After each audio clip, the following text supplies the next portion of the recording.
the grove of Eos and Nyx.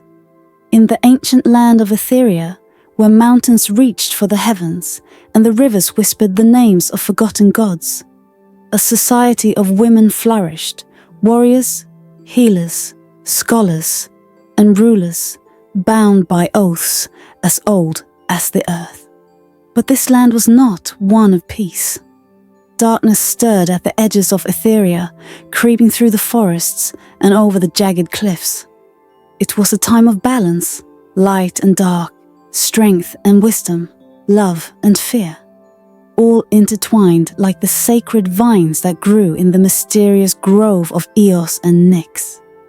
Two women, one a fierce warrior and the other a gifted healer, would find themselves drawn together in the heart of this ancient land, their fates bound by forces older than time itself.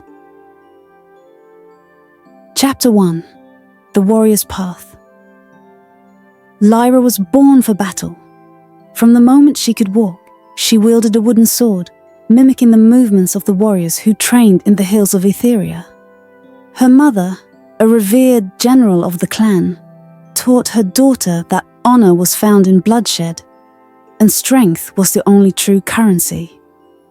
Lyra grew up among warriors, her dark hair whipping in the mountain winds as she trained day after day beneath the looming peaks. Her emerald eyes were sharp, her body molded by years of combat training. Lyra's swordsmanship was unmatched in the clan, her strikes precise, her speed unparalleled.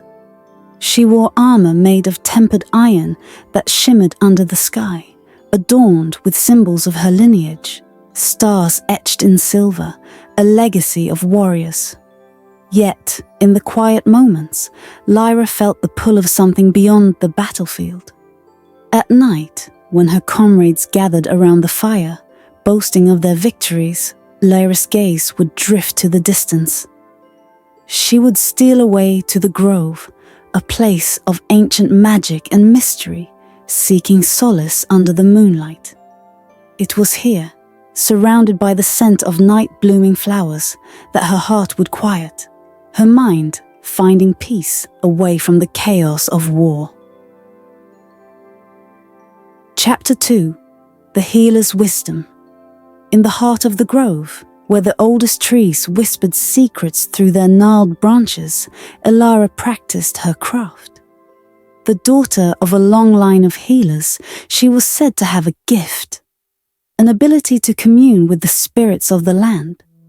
Her chestnut hair, always adorned with the delicate blossoms of the grove, cascaded down her back in waves. Her hazel eyes shimmered with compassion and curiosity. Her hands soft but strong from years of gathering herbs, stitching wounds, and easing the pain of her people. The grove was a sanctuary, but it was also a place of power. The ancient myths spoke of Eos, the goddess of dawn, and Nyx, the goddess of night, who once met in these very woods. Their eternal dance of light and shadow was said to have birthed the land's magic, a delicate balance that the healers of Etheria guarded. Lara was devoted to her role, but deep inside she craved more. While her sisters spent their days in quiet reverence, Lara felt drawn to the world beyond the grove. She admired the warriors, their strength, their fire. She longed to understand what drove them, what it was like to fight, not with herbs and words, but with steel and blood. Chapter 3. The First Meeting. One fateful evening, as Lyra trained in the hills at dusk, she noticed movement in the distance. A figure, draped in the flowing robes of a healer, walked among the ancient olive trees, her hands gathering herbs with a graceful precision. Lyra's breath caught in her throat. She had heard of Lara, the healer of the grove, but seeing her here in the fading light was something entirely different. Lyra sheathed her sword and approached, her footsteps silent on the soft earth. "You're not afraid to walk alone in the dark?" she asked, her voice carrying over the evening air.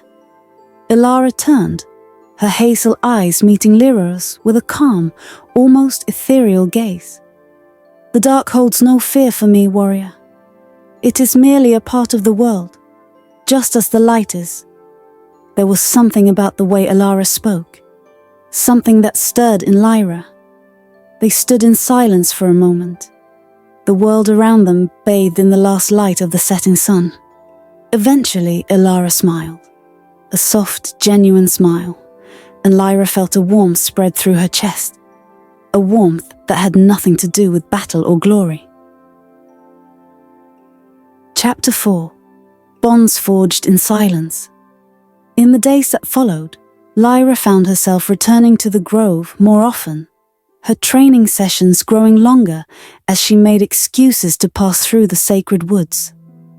Each time, she hoped to catch a glimpse of Elara, and each time she found herself lingering longer in the healer's presence. At first, their conversations were brief, Lyra asking about the plants Elara gathered, and Elara inquiring about Lyra's battles. But soon, they began to talk of deeper things. Elara shared stories of the grove's ancient magic, of the rituals that were performed long before their time. Lyra spoke of the battles fought, the weight of leadership, and the emptiness that gnawed at her when the fighting was done.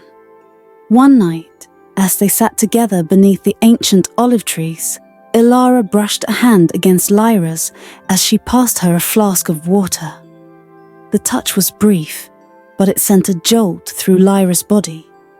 She glanced at Elara, who met her gaze with a knowing smile. "It's strange," Lyra said, her voice quiet. "I've never felt at peace anywhere but on the battlefield.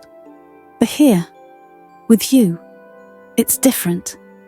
Elara's smile softened. Her eyes filled with understanding. "Perhaps it's not the place that brings you peace, Lyra, but the company you keep." Their hands remained touching for a long moment. And in that moment, something passed between them. An unspoken understanding, a bond that went beyond words. Chapter 5. The Festival of the Winds. The Festival of the Winds was one of Etheria's most celebrated traditions, a time when the women of the clans came together to honor the gods and the elements, to dance beneath the stars, and to forge alliances through marriage and kinship.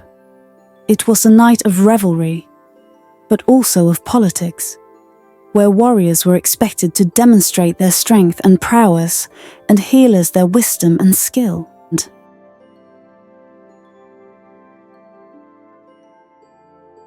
Over the mountains.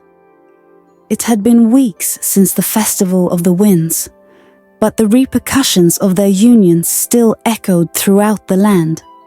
Lyra's declaration of love during the festival had not been forgotten, though their clans had come to accept the bond between the warrior and healer. Whispers of discontent still lingered in the shadows. The elders spoke of tradition, of alliances broken, and of duties abandoned. Yet, as the days turned to nights and the seasons shifted, Lyra and Elara's love proved stronger than the murmurs of a rigid society.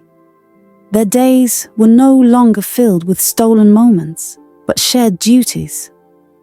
Lyra's sword had found a new purpose, not just in defending her people, but in protecting the sacred balance of Etheria itself. Elara too had grown in her powers as a healer, delving deeper into the mysteries of the grove, learning ancient rites forgotten by many of her kin. But the darkness that had once been a whisper at the edge of the forest now seemed to grow bolder. Strange creatures, twisted and shadowed, had been seen near the borders of the land.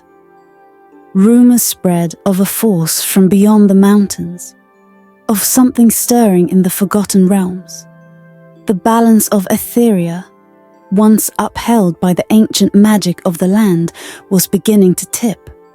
It was one such morning, in the quiet calm before the storm, that the Oracle of the Grove appeared before Lyra and Elara.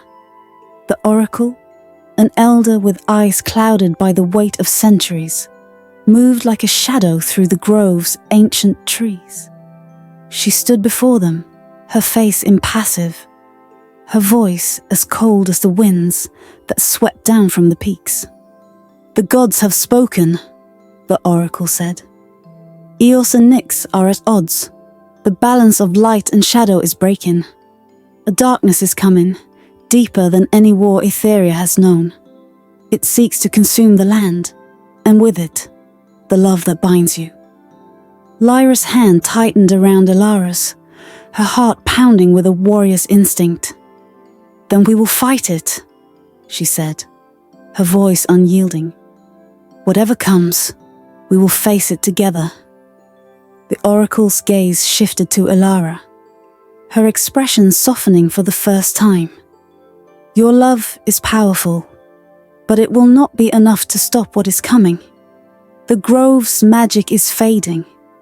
The ancient forces that once protected this land are weakening. If you wish to save Etheria, you must journey beyond the mountains to the place where the light and the dark were born." Elara, though shaken by the oracle's words, stepped forward, her hazel eyes burning with determination. "We will do whatever it takes," she said, her voice steady. "But tell us, what will we find beyond the mountains?"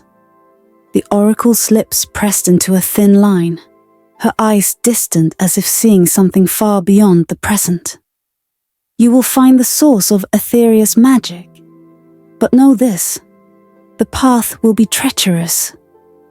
Only by confronting the darkest parts of yourselves, the shadows that dwell within, can you hope to restore the balance."